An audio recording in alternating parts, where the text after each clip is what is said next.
Good morning, friends, and welcome to a Hasty Podcast. I'm your host, Weston Hasty, and you're listening to a Hasty Podcast. I always like to say it twice, just in case you missed it the first time. Welcome to my podcast about me. This podcast is about me. No. Well, I mean, yes, absolutely. But also, it's about, well, actually, this one's going to be a lot about me. I'm going to be completely honest. Okay, hold up. Welcome to a Hasty Podcast. Often, we talk about video games, movies, TV shows, different things that I have encountered in my last week or two that I want to talk about or review or go into detail about. This week, actually, I said this podcast was about me. It kind of is. Today, we are kind of talking about me. We're going to be talking about my recent hit, my recent achievement of uploading for 10 years to YouTube as of technically last month, July, I forget what the date was, 14th, 15th, something like mid-July or so. About mid-July marked our 10-year anniversary on YouTube, and I did a 10-hour stream to celebrate it. I'm going to talk about what I have recently done. I have re-enrolled. I had to reapply, then re-enroll into college after a long time away. And those are my two main topics for today, actually. In fact, those are the two kind of big things that I have to talk about in terms of topics. I will say my Magic Man Mo channel, if you're not familiar, I have a gaming channel called Magic Man Mo on YouTube. Check it out if you like gaming content. We do a lot of streams. We do a lot of kind of clips from streams, like smashed together, like the best parts of a stream. So if you missed a whole stream and don't want to watch the whole thing, I have videos that are basically the abridged versions of those streams. They're really fun to make and they're really fun to watch, if I do say so myself. And occasionally we have other Let's Play videos of a more traditional style. We do variety gaming. Check that out. We recently hit 6,000 subscribers, which is very exciting to me. We're a little bit behind schedule for what I was hoping to be able to achieve this year, but to be fair, I am way behind schedule for what I was hoping to have made by this point this year, which is a very common thing for me. I aim for the moon, and then either life or just my own deficits get in the way. I don't know how to explain it. Life obviously gets in the way. Work gets in the way. We spent 2.5 years of COVID, so you always know COVID's always looming to jump and throw a wrench in things, which usually COVID and work is something that both are the same thing to me, because I never catch COVID. To my knowledge, I've never had college. I've never had COVID. I've never tested positive for it. I have tested. I have vaxxed. But I've never had COVID to my knowledge, unless I had it before anyone knew what a COVID was. I do remember a point in January 2020 where I was sick. Quite sick. I never get sick, so this was the reason I remember this is because I was quite sick. But that was January. There were no tests for COVID yet. COVID was a thing that wasn't really on the horizon yet. No one knew it was on the horizon anyway. That was very early. So maybe I had it then. Don't know. Could have also been the flu. I've had the flu before. My symptoms were very flu-like. I didn't have the whole taste and smell thing gone, but also my taste and smell suck anyway, so Lord knows. Anyway, point being, this year, 2022, instead of going back into the past there, 2022, there were lots of videos and streams and things that I wanted to have made by now. I had a whole kind of calendar set aside. I do this thing every year where I make a New Year's sort of milestone list. I don't want to call them resolutions because resolutions feel like something I resolve to do this. Whereas milestones are more like I resolve to have hit like these goals or these milestones. I don't know how to explain it without just reusing the word milestone, right? I've always had an issue with, since we hit the 6,000 subscriber thing, right? I've always had an issue saying I'm going to resolve to hit 6,000 subscribers, right? Like that's my goal. Well, I feel like a resolution is something you have to actually actively do, right? Whereas achieving subscribers on YouTube is definitely a milestone. You have no say in who subscribes to you. You can do things that may influence that number, by creating great content, being a really good behind the scenes like marketer, getting your content out there, SEO stuff, blah, blah, blah. There are things you can do to influence the likelihood that the subscriber count goes up, but you cannot literally force people to subscribe to you. And of course, we're not counting just buying a bunch of overseas bots or whatever to just auto subscribe to you. Not counting that stuff. I say overseas. I don't know how true that is. I'm sure there's domestic ones, domestic companies that do that. But usually, there are different laws in different areas about what you're allowed to do, and I'm not super familiar with what all the different laws are. I know one of the popular ones, though, that you hear about a lot in the States are the Indian call centers. It's these call centers that they just call like a list of like 10,000 names or whatever to spam people. And half the time, the calls are actual honest to God scams. They're just scamming you out of your money. And these scams, whether it's an individual or a group of people trying to scam people, they hire out Indian call centers because in India, they don't have any laws against that kind of communication, basically. Whereas in the United States, if you have a giant center, like just calling thousands of names, just blanket out of the blue to basically spam you, that actually violates FCC rule. I think it's FCC? Who's the communications people? I'm not super up to speed on this, but the FCC or whatever, it's illegal. It's illegal to do that. But overseas, there are places where it's not illegal. So one of the big things in the United States, you get calls from Indian call centers because it's not illegal over there to do that. So that's a big one with call centers. A big one with bots, if I'm not mistaken. I think it used to be... It was a Southeastern Asian country. I want to say Taiwan. I want to say that, not entirely sure, I might be wrong. It was a Southeastern Asian country, it's been a long time since I looked into this, where one of those countries was really big as a source of bots for basically social media follows, YouTube subscribers, Twitter followers, Instagram followers, all that kind of stuff. One of those countries was really popular or famous for their different bot centers, basically, where they had people coding just bots by the freaking thousands, right? And overseas, like in the US or Europe or whatever, would hire these companies in that country to just bot the heck out of whatever social media platform. Anyway, that was really popular for a long time. So when I say overseas, I'm not just being, I don't know, xenophobic about it or whatever. That used to be a really popular thing. To be honest, though, full disclosure, don't know if that's still the case, honestly. Probably should, look into that and see if that's kind of the same landscape as it used to be. Anywho, we hit 6,000 subscribers over at Magic Man Mo. I'm very excited about hitting that milestone. It's a milestone for me. I haven't done really anything much to influence that other than continue to try to hone my craft and make content. I don't make content as often as I used to long time ago, but I like to think that the content I make is better quality. I've gotten a lot better at cutting and clipping and editing. Once upon a time, 9 and 10 years ago when I was making YouTube content, the landscape for video game content, like Let's Plays, was very different. You basically uploaded unedited streams of video gaming content. Like you just playing a game for, say, 10 to 15 minutes, cut it right there, say thanks for watching, that's a video, right?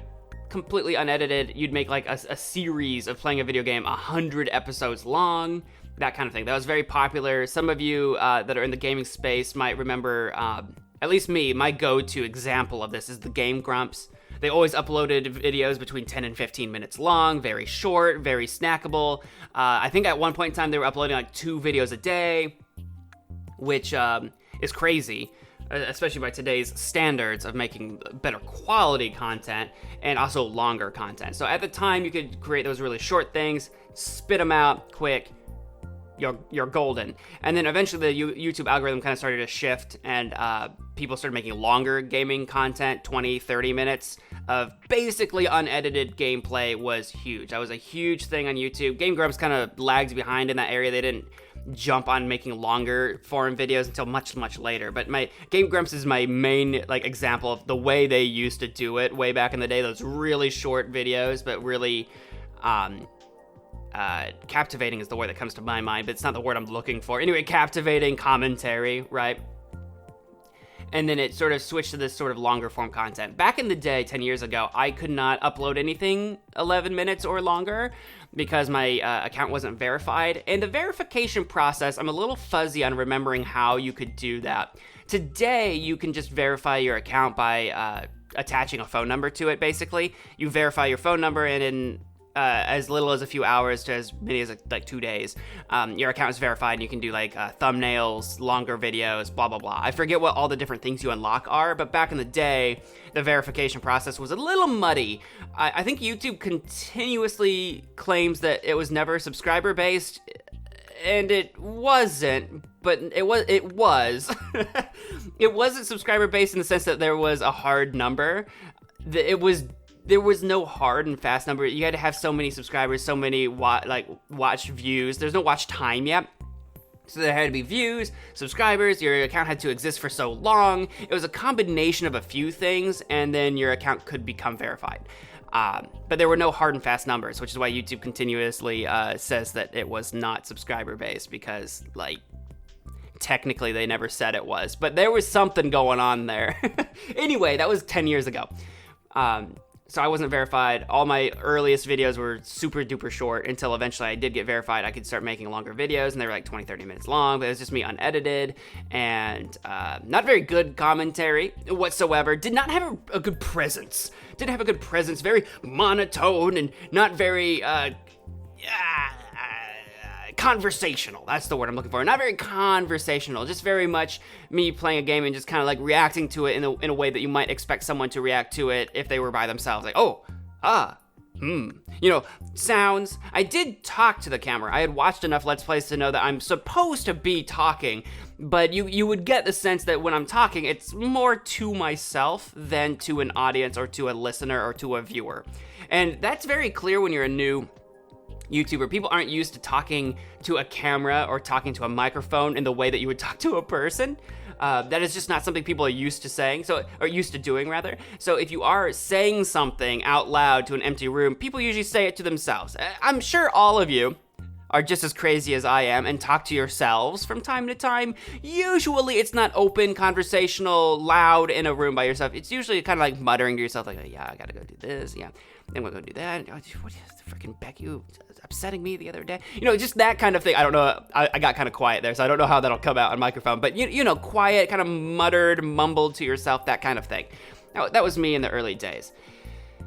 A lot has changed since then. I don't really do the unedited, straight through Let's Play stuff. Every now and again, I put something out there like that if I think that it doesn't really need heavy edits, or if I'm just experimenting with a concept. Here recently, I've got a few recorded episodes of me and Alex playing Unrailed, and it hasn't released yet, but as a little sneak peek, we played what was the name of it? It was a moving simulator. I forget what it was. It was a up to 4 players multiplayer type thing where you had to pack people's stuff out of their rooms and into a loading truck. I've got the burpsies. By the way, I'm drinking some coffee today. We're on the coffee train. We didn't talk about what we were sleeping. I'm trying to find what the heck we played. It's called Moving Out. It's just called Moving Out.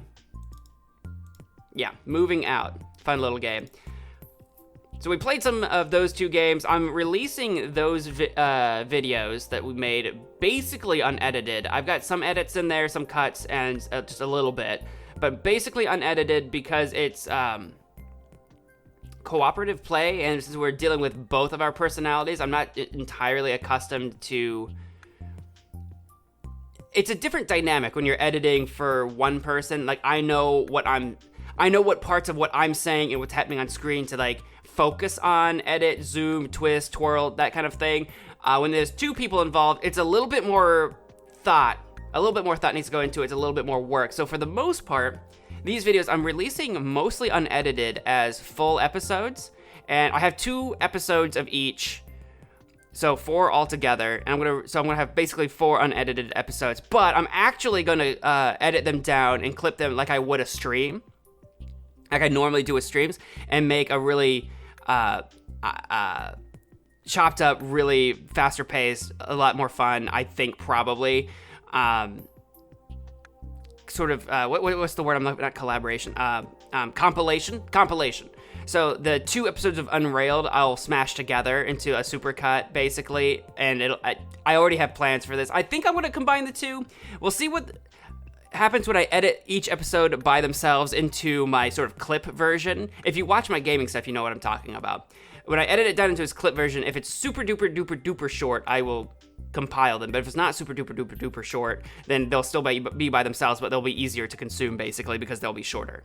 Anyway, so basically, out of recording those 4 videos, I'm actually getting as many as 8 videos, but probably about 6 videos, and then several different shorts and several different TikToks out of. So it's gonna be good. It's gonna be great. That's what I usually do. I take content that I make, especially with the streams, and if it's one stream, I usually turn it into like every half hour that I stream is roughly a video at this point.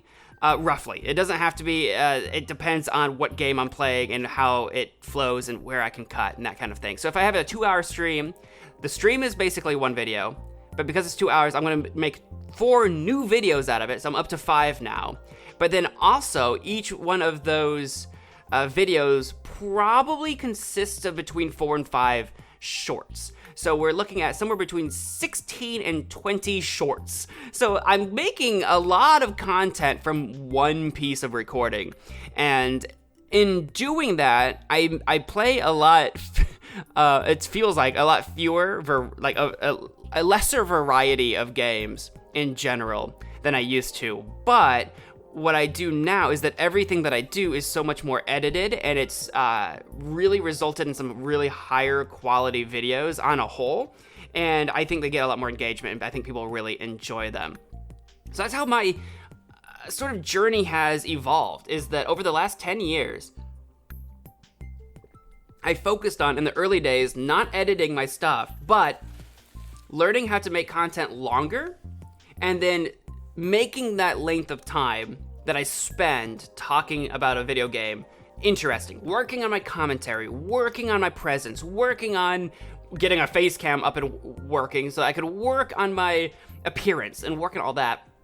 And then now that I've got that nailed down in a way that I feel like is an entertaining personality of some kind, something that at least some people seem to enjoy, and something that I'm comfortable with and that I feel like is presentable. Now that I've worked on that, and it's not like I'm done with that, I'm always learning, I'm always growing. But now that that is in a place that I feel better about, the next part is, and has been, working on editing and crafting and creating and learning how to use Adobe Premiere. That's what that has been over the last 10 years. And I had this huge 10-year celebration stream that I hope to be chopping into many videos coming out soon. We did some Jackbox.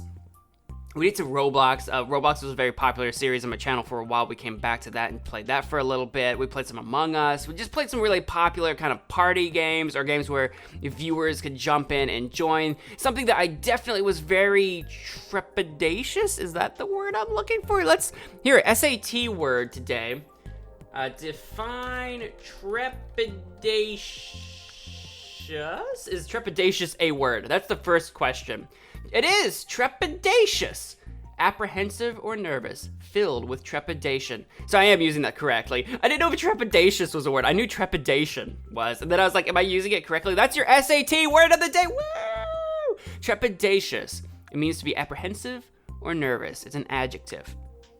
Anyway, I was very trepidatious in the early days with streaming about letting on viewers onto the stream and possibly derailing it. I'm kind of a control guy in some aspects of my life. I'm very much a loosey-goosey, like, not a perfectionist, let it ride kind of guy in a lot of other areas in my life and in gaming and that kind of thing. But when it came to the stream and when it came to my channel, I can be very controlling about the direction and what I want to do. And when you introduce elements that I don't expect and I don't know how to react to, sometimes I just don't know what to do with the content and do with what I'm doing. I've learned how to be a lot better with that, especially since I edit my stuff. So everything doesn't have to be correct on the first go, especially with streams. How do you do that with a stream? Things don't have to be correct on the first go, and if things are kind of weird, don't worry about it. When it's live, it's live. People know things can get weird on live, and then when I later turn it into like a video, if I can use the weirdness as a gag or a goof, then I can use that as opposed to being afraid of it. And if it's something that doesn't work, I can cut it, and no big deal. So that has been quite a learning process to move from streams where I'm the one in control, I'm the one playing, I'm basically shooting a video just live, to something that can be a little bit more interactive and a little bit more collaborative with the viewers. And talk about presentation and being presentable, my ability to do that with myself in a room that is empty was already a learning curve. And then the learning curve to learn how to do that with viewers who you're not talking to directly, you're talking to on basically a delay, right? Because by the time you say something and they hear it and they chat and then you see the chat, you're on a delay. Learning how to converse with viewers like that live has been a massive learning curve as well. And then not only just chatting with the viewers, but also remaining presentable in the sense that the stream is still interesting, the game is still being played, and later when I go to make a video, it all smoothly rolls together into one, and that I can use both. That me talking to the chat is not inherently ruining the gameplay experience, and that the gameplay experience is not inherently ruining my ability to interact with the audience, and that when I make videos from that content, often I focus on the gameplay aspect, my commentary, the gameplay. The chat kind of takes this sort of side seat or whatever during the video until something particularly interesting happens. I can highlight in the video when chat says something funny that derails me, conversation comes up, someone plays the goddamn shark command and I have to react to that. Like, parts of the chat come forward even in my videos and enhance the video as opposed to what I had initially been afraid of in the past, detract from the video. So that has been a part of the learning curve, the learning process of these last 10 years, going from a Let's Player, a really bad short form Let's Player, variety gaming Let's Player, to what I am now, which is basically this hybrid. I'm almost a streamer first, video maker second. I'm almost there, except that I just don't have the streaming. I don't want to say I don't have the streaming chops. I don't have the streaming availability to pull that off. I cannot stream. I can't hardly stream 2 hours a night, like 5 to 6 times a week. Like I was doing that for a little while. And I was getting kind of burned out on it. I just didn't have a lot of time to like do other things that I wanted to do with the channel, including like making videos, like editing videos and clips and stuff like that. So I kind of like went full streamer for a little bit, but not for very long at any given time. You know, a lot of streamers, like 2 hours is like the bare minimum. You should be shooting for like 3 to 6 hour streams if you're going to be like a streamer, if not longer. Some people are insane. They go 8 and 10 and 12 hours a day streaming, which I wouldn't mind giving a whirl if I did this like full time, like do a week or two where I stream like 8 hours a day, like it's a full-time job, just to see if that's something I could keep up with. I would be curious to try that, but alas, I have a day job that kind of gets significantly in the way there. And if I spend about 10 hours a day involved in my job, my 8-hour job involves me for about 10 hours because I have my 8 hours that I'm at work, my commute, blah, blah, blah. 10 hours a day involves that. So out of my 24-hour period, if I spend 10 of it working, now I only have 14 hours. And if I get like 6 to 7 hours of sleep, let's call it 7 just to be nice to myself. Sometimes it's less, but that's often my fault. Call it 7 hours of sleep, right? I've got 7 hours of awake time. So already I cannot do 8 hours streaming. Not possible. And if I spend each night doing 2 hours of streaming, I have 5 hours of my time to eat, to sleep, to take care of myself, to laundry, to like just the rest of life. Like the rest of life that isn't those 3 things: sleeping, working, streaming. So it's not a lot of time. So unfortunately, as the years have gone on, I don't even stream every single night. And I don't even stream 2 hours every night. although usually if I stream, the minimum is 2 hours. We shoot for about 2 hours. If it goes a little over, great. If it goes a little bit under, well, I try not to go too far under. But anyway, my point is I'm this sort of hybrid streamer, video maker, kind of hybrid situation after all these years. The 10-hour anniversary went really well. It didn't go... It was one of those... It's one of those streams, if you're a streamer, it's one of those streams that it didn't do as well as I had hoped. Like pie in the sky, this is what I hoped to see it hit. But it did do as well as about what I expected. When I was thinking about what to do, how it would go, and keeping in mind that I had some really good ideas for the stream that I think would have really popped it off. But I just didn't have the time to prepare for it, basically, and it was kind of just a low-key, regular stream, but for 10 hours. So when I sat down, I was like, it's a 10-hour anniversary stream, kind of a big milestone. I'm going to be on for a lot of hours, so there could be a lot of people that don't normally come on. When I had my pie in the sky, I'm like, this is what would be amazing. This would be an amazing result if this happened. But then also, realistically speaking, well, based on the hours, based on my usual viewers, blah, blah, blah, here's about what I expect to happen if I'm more realistic. I was more in the realistic category. It went well. It did. There were different parts of it that were way busier in terms of people being on and watching. There were times that were a lot busier than other times. You know, people throughout their day move on. They have to go get lunch, or they're in a different time zone, so they're asleep or whatever. So totally understand that, especially me. I have a really varied international audience on YouTube, shockingly. So I am constantly dealing with time zones. There's lots of people that say they want to watch me, like in comments and stuff. They say they want to watch me, but I'm streaming like in the middle of the night for them or whatever, or like in the school season when they're in school or whatever the case might be. So I do know time zones play a factor, and I do know that during the 10-hour stream, I did see people that normally can't make it. They did make it, and that was very exciting. So I did about what I expected I would do on that 10-hour stream. So it wasn't bad by any stretch of the imagination. It was a good stream, 10 hours. Definitely felt way more comfortable and confident that if I wanted to do longer streams, I'm capable of doing it.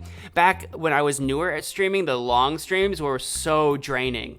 Like, so draining. I would be exhausted afterward after a few hours of streaming. 2 hours has been a pretty happy medium, depending on how the rest of my day has gone and how energized I am going into the stream. Usually 2 hours is fine. 2 hours doesn't drain me too bad, unless it's a game with a lot of vocal work where I'm doing a lot of voices. The Inca game stuff that I used to do a lot of, and still need to do some more of because it's very popular on the channel, but I've kind of taken a break because I kind of finished a massive series on Inca games. They're called Mazniak now. But anyway, I do a lot of voices for the voice acting on those games. The voices and the voice acting takes a lot out of me because it wears down my voice. And when my throat starts to get kind of like scratchy or whatever, I start feeling like I'm sick. Because usually the only time I ever have a scratchy throat is when I'm sick. So if I do a lot of voice acting and it starts to wear down my voice starts to get kind of scratchy, which triggers something in my brain into thinking that I'm sick, and then my face starts getting hot, and then everything about me starts getting hot. I just start feeling sick. Not nauseous, not like I'm gonna vomit, but I just start feeling sick, and I'm like, yep, I'm tired. This is me being tired. I need to stop. I need to shut up, and I need to go rest my voice. I'm not a trained voice actor. I don't know how to do voice sessions for hours at a time. I don't know how to do that. I'm probably destroying my voice and my throat when I do attempt it. I probably am, but I do it anyway because it's fun. But all I'm saying is when I do like long sessions like that, those are especially draining and especially hard on me. But I'm better about that now. So when we did the 10-hour stream, I didn't do any of the Inca game stuff. I didn't do any massive voice acting stuff. But I did literally keep talking for basically 10 hours. I didn't even take any long breaks. I think I had about a half-hour lunch break in the middle of it. And that's it. I try to keep it as short as I could. I just need to go get food, obviously. But no big breaks besides that, talking basically all the way through the thing, and my voice was not completely shot at the end of it. I know in the past that when I've done long streams like that, because I've done actually a 12-hour stream, I think I've done a couple 12-hour streams, I've done one 24-hour stream, my voice would be destroyed, especially the 24-hour stream, you might imagine. My voice would be destroyed. The 10-hour one that we did for the anniversary, really helped me build some confidence that I've gotten a lot better at the streaming thing, the talking thing, and just all of that in general. I can just sit and talk all god dang day apparently now. So much so that, like, you know, you're listening to my podcast where I just sit here and talk some more. I stream where I talk, I podcast where I talk, I shoot a bonus podcast episode on Patreon. If you want to support me and my show, you can go to patreon.com/Weston Hasty. And for as little as $1 a month, you can listen to Weston Wednesday, my Patreon podcast for my patrons. You can check that out. Anyway, I talk and talk and talk. I do so much talking, just in general, that apparently I like to think I've gotten pretty good at talking. When I'm not reading off of something, I do kind of stumble, and I do have my stutters, and I do say the wrong words, and I've had about 10 billion micro strokes in my life. Not for real strokes, but sometimes I swear, I think my brain is so scattered with all the different things that I do, that I swear sometimes I just have these tiny little blackouts where I forget what I'm doing, I stumble on a word or whatever. I think it would be fascinating to have some sort of brain scan. Like having a brain scan to see your brain and its activity or whatever. I just think that would be a really fun and fascinating thing to do. But that sounds expensive, and I don't have access to that kind of equipment. Anyway, that's been my YouTube journey. It's been 10 years. I'm very excited. Thank you for putting up with all of that information. I talk about my YouTube stuff a lot on this podcast, but it does take up a lot of time in my life. And we talk a lot about that. I've talked a lot about my job. I'm about to get even busier. I'm about to get even busier in my life. I'm going back to college, everybody. I'm going back to college. It has been roughly 5 years. I took, call it roughly 2.5 year break or whatever with the COVID stuff. Was not going to try to go back to school during the COVID thing. I'd taken a break before the COVID thing, for longer than I meant to. It was roughly 2.5 years before COVID, and now the 2.5 or so years since COVID, roughly. I'm just kind of rough-estimating that. I don't really remember the months or which semesters it was that I took a break. But I was going to college years ago and not doing super duper well. Some classes that I was really interested in and really, like, that was my thing. I loved those classes. I did really well in some other ones. I just didn't put the time into, you know, between work and me trying to do the YouTube thing and me just not being interested and a number of other life issues with some varying levels of perhaps anxiety and depression that went completely undiagnosed that I must have been dealing with, because as I've gotten older and looked back on those years, I realize now that I was dealing with stuff that I was definitely not, like, actually solving. I was not doing anything about, and just letting it fester and become worse. I was not in a good mental mindset through a lot of those college years and years ago. So anyway, it finally came to a head. It finally came to a head where enough was enough. I could not physically sign up for another class. Like I was just I don't even know how to explain it. I'm looking for the words. Just the idea of enrolling in one more class to do anything whatsoever, I would rather die. And I was like, so that's what I mean by, like, clearly I was going through stuff. I was just, so burnout probably. I've taken a lot of schooling. I have taken a lot of school years to try to figure out my life and what I want to do with it and who I am and what I'm interested in. You know, that whole, like, you gotta go and find yourself, man. You gotta go out in the world and take a college and meet people and find yourself. I did a lot of finding myself. But I also did a lot of, like, avoiding finding myself, which is why this has taken such a long time to process. I'm a guy who does things very slowly and at my own pace, and my pace is very slow. So I feel ancient and old, and, like, this is what I'm doing now is something I should have done years ago that I'm, like, way behind. Like, I've got friends that have careers and they have families, and, like, it's insane how much further along in their life they feel to me. Now, I'm doing my thing. There's nothing wrong with what I'm doing. There's nothing wrong with what I'm doing, right? I have a job, a full-time job, a full-time paying job that pays my bill. My bills are covered. I live in a place, like, I'm okay. I'm doing fine. So it's not like I'm doing things wrong. But when I look at some of my friends and or even just some of my classmates, I feel like I'm behind in some areas that I don't want to be behind in anymore. And one of those things is I took so much school. And technically I do have a degree. I do have an associate's degree. It's not specialized in any particular thing. It's an associate's in science. It's the harder, quote unquote, associate's degree to get of the ones available typically, in at least in my region. The way you do degrees in your state and or country may be different, but I'm in the United States. Associate's degrees are about the same everywhere. You have associates in science, associates in arts, and there might be another associate's one of something else. I don't remember, but the main two are like in arts or in sciences. I took one in sciences. I did a lot of science. I did a lot of engineering. I did a lot of math in the early days of my college, and found out I hated it. Basically, I just hated doing it, which part of me kind of second guesses that now. I don't think I'm going to throw myself back into engineering now at this point in my life, just because I'm so many years removed. And I don't think it's the job I want to do or the career I want to have, but I think a lot of the parts that I hated back then actually were heavily influenced by my mental headspace at the time. So the passion of hatred I had at one point in time, I think was perhaps exaggerated. But point is, I did that a lot in my early days of college, which meant when I discovered that it was stuff that I didn't really want to do, and I had to basically start over and find a new degree, a new major even rather, to go for, and trying to figure out what the frick I wanted to do with my life, that I did a lot of back and forth. I did a lot of major changes. Like I switched my major a lot of times, so that'll slow you down for darn sure. And when you're switching your major that many times, you kind of get lost a little bit. You're a little bit lost for what it is you want to do, who you are, how much of it matters. You kind of, I don't know. I think you're at that point, you're almost going to school just because you're going to school. You're never going to leave. I think that was part of the hopelessness that I was feeling at one point in time, going through all those major changes and some of those bad times in college. Now, college wasn't all bad, by the way. I just know that I had a lot of bad, not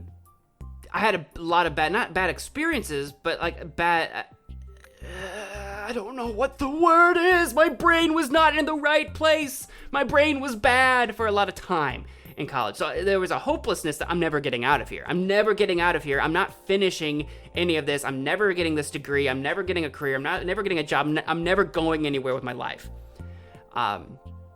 Which was all just in my own head. Like, I could fix that. I think I needed help. I think I needed probably professional therapy help, because it was feelings and thoughts I didn't know what to do with, but I didn't know I needed help. I'm a very independent guy.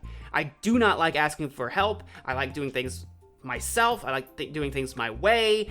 I want to be left alone. I'm kind of introverted. I'm not like hard introvert, but I'm pretty introverted. I've learned how to communicate and handle extroverted people, that kind of thing, but actually in my soul pretty introverted. I want to be left alone. I get anxiety thinking about having to talk to people in public, phone calls, emails, meetings, sometimes just going out in public where it's going to be crowded. I don't get the anxiety like I suffer from anxiety. I get the anxiety that I'm an introvert and it's too many people, and it's a lot of people. It's not the same anxiety. It's just the introverted anxiety, if you know what I mean. It's not generalized anxiety disorder, which some people have, and people being surrounded by people can just trigger that. It's not that being around people triggered my generalized anxiety. I don't have that. I had introversion, where it's like, people, too many. There is a certain number of people where I am comfortable. Like one-on-one stuff can be really daunting. You get a little bit of like performance anxiety out of conversations with just one other person, unless they're like your best friend and you can hang out with your best friend for like all day. But if it's someone where you're not really best friends, so you're just kind of like friends, or you're just kind of like classmates, or maybe schoolmates, maybe working on a project together or something like that, where it's like, oh, I gotta like be fun and friendly and whatever. I want this person to not hate me because we have to be together for the next hour or whatever it is. So you get like that performance anxiety with like one other person. My performance anxiety can take a step back when there's like 2 or 3 or 4 people. That's like a comfortable group for me. And when I say performance anxiety, I am a performer. Obviously, I just talked about all that YouTube stuff I do. I do perform in front of people live. But even before that, in school, I'm a musician. I've been in band. I've been in sports, so I've, performed physical feats that I'm kind of an awkward person, so I've performed physical feats in front of people, and that wasn't weird to me. I used to be a magician. That's where the magic and Magic Man Mo comes from. I used to be a magician. So I used to do like magic tricks and shows for people. And it's all a performance. So it's all, when I say performance anxiety, it's not like crippling. It's just one of those things where it's like, I've got to perform. It's like just being nervous. So nothing like that. I don't want to sound like I've got all these head issues that some people, honest to God, actually have. I don't have those at all. It's just, mild performance anxiety when it's like one-on-one, but then the introversion anxiety or whatever when it's too many people, whatever. I think a lot of people probably deal with that. Point is, anyway, I really diverted away from my college thing.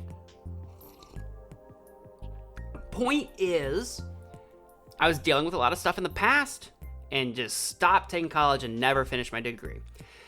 So, I've been urged on by many of my friends and my family, my parents, trying to tell me to get back to college, go finish what I started, at least finish something, finish a degree in something, in particular a bachelor's degree in something. Because like I said, technically I do have a degree. I do have an associate's degree. I am educated.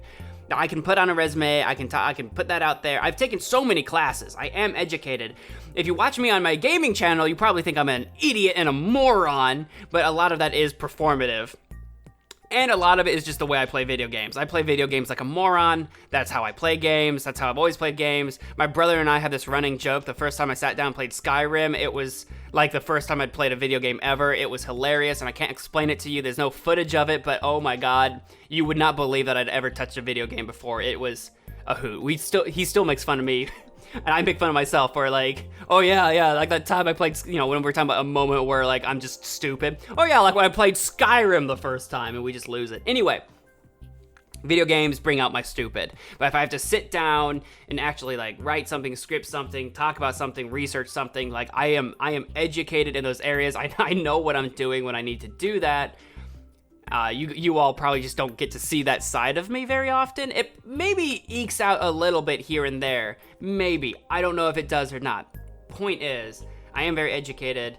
I just don't have a bachelor's in something, even though I've started a few different bachelor's degrees.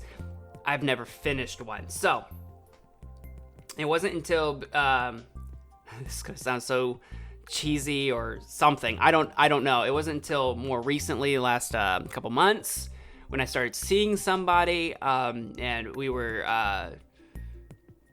getting more serious about seeing each other, that we were talking about school and talking about what we want to do, and we were just having one of those conversations you have with your significant other, right? And I kind of brought up that, oh yeah, I never finished this degree. I started all these degrees. I took all these majors or whatever, and I never finished. I'm like one class away. I am like one class away from a degree. And she's like, you have to go back. You need to go finish. You're so close. You gotta go back and finish. And I knew that. I've been telling myself that for years. Parents have been telling me that for years. People have been telling me that for years. Just gotta go back and finish. And it wasn't until I was talking to her and she was talking to me, and I don't know what was different about her telling me that I needed to go do it and that she believed in me to do it, and that we had this like long kind of like conversation, and it felt really sappy or whatever, and she was talking about how smart I am and that it's just so silly basically that I haven't finished that or whatever. And I don't know, our conversation struck a chord or something, and I'm like, you know what, you're right, I'm going to do that. And I didn't do it right away, but I let that ruminate for a while. But instead of doing what I normally do, where I say I'm going to do it and then just don't, I was finally sitting in front of my computer one day, and I was like, what would it take to re-enroll to college, to the university that I kind of dropped out of for a while? Because that was another part of my anxiety. I'm like, oh, I'm gonna have to reapply. That sounds like it's gonna be a lot of work or whatever, which it's not. But that was just a part of the anxiety, or part of the me just not wanting, me being lazy maybe. I don't know what it was, but I just always in my head imagine it's gonna be a lot of work. I'm gonna have to talk to people, like an advisor or whatever. I sat down. I tried to log back into my university and found out I couldn't. I couldn't log in, but I found the information I needed to get re-enrolled. Found out that for returning students, it's actually really, really, really, really easy to re-enroll and free. Didn't cost me a dime. I thought I'd have to pay the application fee all over again, which I can do.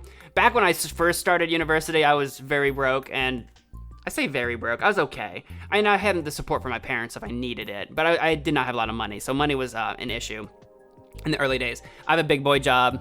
I get paid big boy money. The money wasn't really an issue, but it was just one of those extra things that in the back of my head was like, oh, you're gonna have to pay the application fee, and it's one of those extra things that was like kind of weighing me down, right?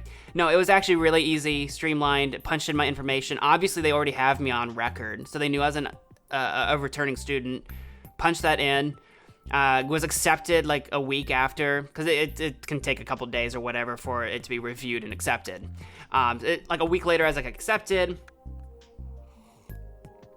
I told my girlfriend about it. She was very excited. I took a little too long to actually try to enroll in classes. I was kind of putting it off a little bit.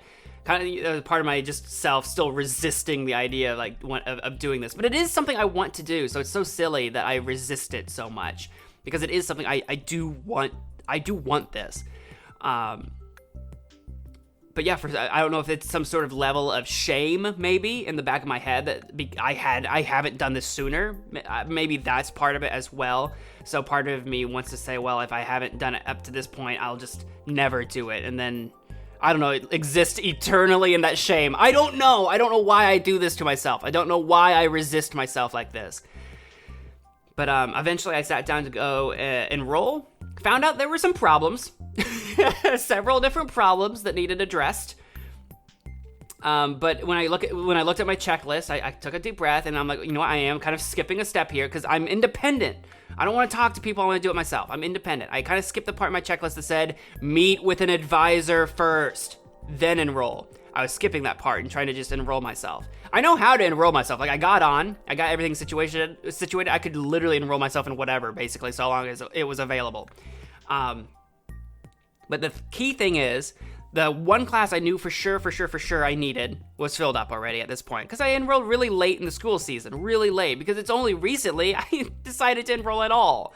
So I was enrolling super late. The one class I knew I absolutely needed to have was full. Completely full. And I was looking at my checklist, and like I said, literally one class away is where I left off from finishing. I felt like freaking Brian from the episode of Family Guy where he's got one class to finish his degree. That was like me. It's been a long time since I've seen that Family Guy episode, but like that was like me, except hopefully I don't like fail it at the end. Like, I think Brian fails it at the end or something. I don't really remember. Point is, I used to watch a lot of Family Guy. I have no idea what's going on in Family Guy anymore. I don't watch it anymore, but back in the day, I used to watch a lot of Family Guy. Anyway, I found out that class was full, and I was looking at the requirements. I'm like, I need like 3 other classes. I need like 4 classes. That is not what I anticipated, because I was hoping I could enroll. And I even knew in the back of my head, if the class that I need is full, or I applied too late in the season, if I can't get it this semester, I'll tell you what, I'll fill out the little paperwork that I need to do and say I'll just start officially for the spring semester instead of this. This is the fall semester. I'm like, if I applied too late, I missed out, no big deal. I'll just keep living my life one more semester, and then next semester I'll actually take this class for real. I had that in the back of my head. And I'm like, that's fine. But then when I saw, oh, it's more than this one class, it's like 3 other classes, that's like 4 classes. If I want that in one semester, that's 12 credit hours, that's going to school full time. I work full time. I'm like, I'm not gonna be able to do this. I'm gonna have to split into 2 semesters instead of 1 semester, because I was hoping to be able to finish in 1 semester, not finish in 2.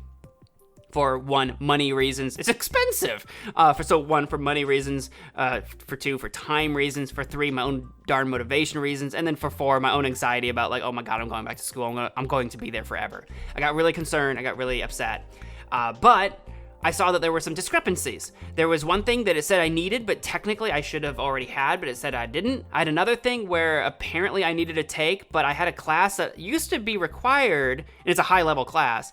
It used to be required. I didn't see it required anywhere. I'm like, can I just use this for this section? Anyway, I had some questions that I couldn't answer on my own. I could not. So, I buckled down and said, all right, going to email my advisor. I go to my advisor section in my college page. My advisors listed was nobody. There was no listed advisor. I'm like, crap, who the frick is my advisor? I'm guessing that because I enrolled so late, for some reason, some bug on the website, it just wasn't showing my advisor. I don't know. So I'm like, who the frick is my advisor? So I had to go in the main university, basically list of advisors. I had to find that. List of advisors, find my my major, my college, right? My college inside my university. I had to go find that, find who my advisor should be. Luckily, it was very easy for what I'm going into. I'm going into English, generalized English for reasons. Generalized English is the degree I can get basically right away. I have a couple other degrees that like with more work I could get, but the generalized English degree, which gives me a lot of options in the future for things that I do want to do. And if it's not quite enough for other things, it would be something that I could come back to and get a more specialized degree for pretty easily. But the one that I knew I could do in one semester if everything worked out is the generalized English degree. So that's the one I'm going to go finish, is a generalized English degree. And luckily English, the College of English basically has one main advisor. There's a second one for something a little bit more specific. If I remember correctly, it's the one advisor for basically all the English departments, and then the other advisor they have is basically for just teaching English, which is something that I am kind of wanting to do more of. It's actually something that I took many classes for. I have classes for it, so like I'm most of the way through a teaching English degree. And I think it'd be fun after I get my generalized English degree to finish the teaching English degree, and maybe even down the road teaching English as a second language degree. I will be so Englished up you do not understand. Anyway, so if I say generalized English degree and you're sitting there thinking, well, what job do you get for that? Or that's not a real degree. Shut up. Trust me, I know what I'm doing. I know exactly what I can do with this degree. Anyway, point being. Without going into what I want to do after this, point is I just need to finish this freaking degree first. The point is I need this degree. I go to I find my advisor, email her. I'm like, I've got this situation or whatever. I'd like to come in person and talk about it. Because they offer Zoom stuff since pandemic. I'm a pre-Zoom college kid. I do not want to do anything over Zoom. I want to be in person, face to face, mask to mask if I have to be. I don't care. I want to look you in the eye when we're talking. In your real eyes, not through a screen. So I was like, no Zoom thing. Can I get an appointment in person? And she was like, yeah, just go to this thing. This is where I list all my times. You basically sign up for an appointment. I'm like, thank goodness she sent me that link, because again, on my university thing, that didn't show up for whatever glitched out reason. So I'm like, oh, thank you. So I signed up for an appointment with her literally the next day after I got an email back from her, which I sent her an email like late one day. She emailed me back early the next day. So I signed up for an appointment the day after that. So like really quick process, which was good because we're getting up on school season. I come in and basically as soon as I sit down, which also I'm so glad I wore my rain jacket. It was raining. I didn't even think about masks at this point. I just wasn't thinking about it. At my work, it's not mandatory. Where I work, like the small town I work at, no one wears their masks except for maybe a rare occasional person. So I'm not used to seeing masks as often as I used to, like back during pandemic. I showed up to my appointment and she puts on her mask or whatever. I'm like, oh my goodness, do I need a mask? I have one, I'll wear one. She's like, yeah, I prefer mask. I'm like, okay, perfect. It just so happened to be raining and my rain jacket has a mask in its inside pocket that I've just had there as, in case I need it. I'm like, oh, thank goodness it was raining because I would have even brought one with me. I think she would have been cool if I didn't. I think she would have been all right. I don't know. I wasn't going to press that issue, but just a little side thing where I'm like, oh my gosh, I completely forgot. College campus since COVID days might be a little more stringent with masks since, you have students coming from all over the place and that kind of thing. So anyway, I had forgotten all about that because I come from a time before COVID. Anyway, sat down. She immediately knew the points I wanted to address. The first thing, because I did put this one in my email, the one class I knew I needed, which is like a senior seminar type class. I had put in the email that I'm hoping to get that. As soon as I sat down, she's like, all right, all those classes are full, but I can override you on one of them. I have one availability on one of the classes. I can give you permission to enroll in it even though it's full. I can override it. And I'm like, oh my God, that's a huge help. Already, that's a huge thing. Because I've had issues with that class in the past with getting enrolled in that class. Anyway, she immediately had that knocked out of the park. And then the other 3, she already knew. She was like, I went through your stuff.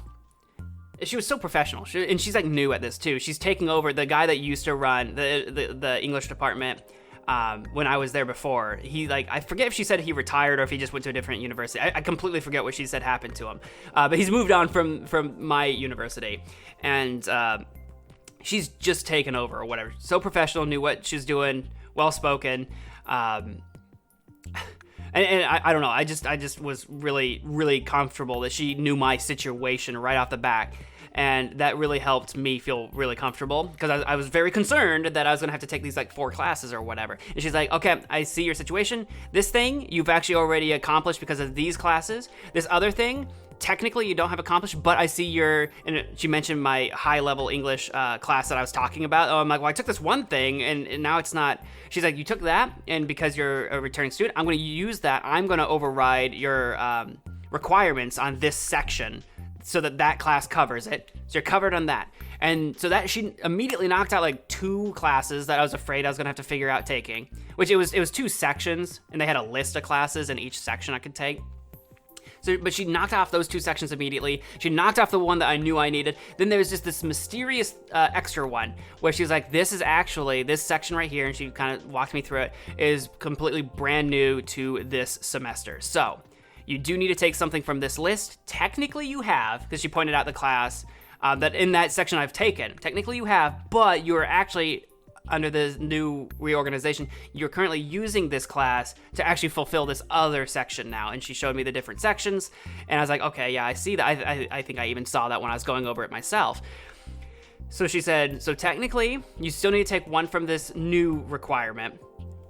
So as far as what classes are open, I have these 2 that I suggest, and she showed me the 2. And then she said she covered the one that I knew I needed to take. So instead of taking 1 class, instead of being 1 class away, I'm 2 classes, which is so much better than 4. So much better than 4. It's 1 more class, but I looked at it, and I had one of the classes available was I could take on the same days that I'm taking the other one. So for me, it's a Tuesdays and Thursdays instead of a Monday, Tuesday, Wednesday, Thursday. I cannot be going to school 4 days a week when I need to be at work 5 days a week, right? It's just not possible. So luckily, the 2 classes I need to take, I could get both on Tuesdays and Thursdays, so that those are now my days off of work. Now I have to work weekends. Whoop-de-doo. I used to do that all the time. I still work Saturdays all the time anyway. I work weekends now. My days off are Tuesdays and Thursdays, and I'm going to spend them at school. No big deal. And that's the situation that we figured out. So instead of 1 class, it is 2. But, and after talking about all this, she said, that would square you away, and you will graduate this semester. And I'm like, oh my God, that is such a huge relief. She immediately knew all my issues, all my questions before I could even basically ask them, knocked it out of the park. And I'm like, at the end of it, I'm like, I don't have any further questions. You killed it. And I'm excited. I was like, this is amazing.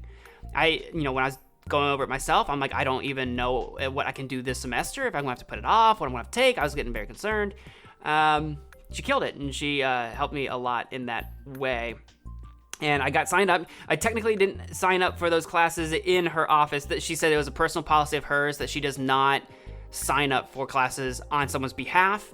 And I'm like, totally fine. I know how to do all of that. I've signed up for plenty of classes from this university before. I know the site looks a little different, the process is a little different. I'm like, I can set up for my own, because she was just saying it's a personal policy of hers, so that it's not her responsibility that she signs someone up, or if there's ever an issue or whatever. It's just a personal policy. She doesn't do it there in her room, and I'm like, totally fine for me, especially as a returning student, and especially as I'm not a freshman. I did not need help with that part. So she's like, okay, these are the classes that we're looking at. She emailed me all the information we went over in the meeting, so if I had to refer to it on my own time, I could. On my own time, I got signed up, and I'm approved. I'm enrolled, and I'm going back to school to finally freaking graduate with a bachelor's. So it's very exciting, and it means that potentially after this semester is over, I will have a degree that I can use to get a different occupation that is not managing Subway, being a store manager at a Subway, which has paid my bills for a long time. And I've gone through 2 different owners. My previous owners treated me really well. My new owners treat me really well here. I'm not trying to get out because there's any issue with that. just the fact of the matter is, when I originally got a job at Subway, just as a sandwich artist, just as, a peon part-time working 16 hours a week or whatever it was, Subway artist, a sandwich artist, it was supposed to just help pay my way through college a little bit, pay for bills here and there, and it's just turned into this huge thing. Now, again, like a store manager now, I've come a long ways. I'm in charge of things there. Like, it's not just a whatever. But when I look at it, like, this was not what I originally signed up to do for life. This is not what I meant to do forever. It wasn't even in my 5-year plan when I got the job to begin with, because I meant to graduate all this stuff way, way sooner before life happened. So it wasn't even in my 5-year plan, and I'm going on darn near, next summer would be 10 years at that location. So, yeah, I've been there a long, long time, and I think it's long, long overdue that I take Subway out of my 5-year plan. Unless something really drastic changes and I get some job more at like a corporate level at a headquarters, or running figures or numbers, or writing marketing, or just, if I'm working Subway anymore, it will not be managing my store. Somewhere between now and the next 5 years. Probably sooner than that, but like if you make a 5-year plan, I don't expect being store manager at my Subway that I've been at all these years already. That's no longer in the equation. For the next little while, yes. So unless I move up the chain or something like that, which now that we have the new owners, they own several Subways, so it's kind of a way bigger thing. They have a headquarters and different job positions and stuff like that isn't managing stores. So unless I move up the chain and still just work for them, but just not as a store manager, unless that happens, Subway will be slowly phasing out of my life. And I'm actually kind of really happy about that. It's scary because I've been there for so goddamn long that the outside world, it's like being institutionalized in prison. I'm not trying to say my Subway experience was prison, but it's like being institutionalized in prison or something, where it's like, I don't know what the world outside these bars looks like. I don't know what the world outside this Subway looks like. But I'm very excited to find out and kind of just do something different with the next chapter of my life. I think it's been a huge part. The conversations I've had with my friends, my family, my girlfriend. I recently had a birthday, so I'm getting closer to 30, and I'm like, I think by 30 I should be not at Subway anymore. And I think that's been a huge, that conversation I had with my girlfriend, that and the turning almost 30 thing was a real kick in the pants to say it's time for the next chapter of my life. I'm not entirely sure what that looks like yet. But whatever it looks like, I hope to be still doing this podcast for the foreseeable future. Thank you all so much for listening. If you've enjoyed this podcast, you can support it. Yeah, that's how I'm gonna end the podcast. That's how I'm ending this episode. If you want to support the podcast, please rate it or like it or whatever you can do to bump it on whatever platform you're listening to. We're available on like Spotify and Apple and YouTube, those kinds of things. Follow it if you're on like Spotify or whatever. Subscribe to it if you're on YouTube or whatever. Do those things that are free and they help a tremendous degree. If you would like to support the podcast with your money, you can do so at patreon.com/Weston Hasty. And for as little as $1 a month, you have access to Weston Wednesdays, my companion podcast that is locked away over there. Thank you all so much for listening. Whatever you guys do, I want to thank you all so much for listening. And until next time, take care of yourselves, take care of each other, and wash your hands. I'm out here. Bye.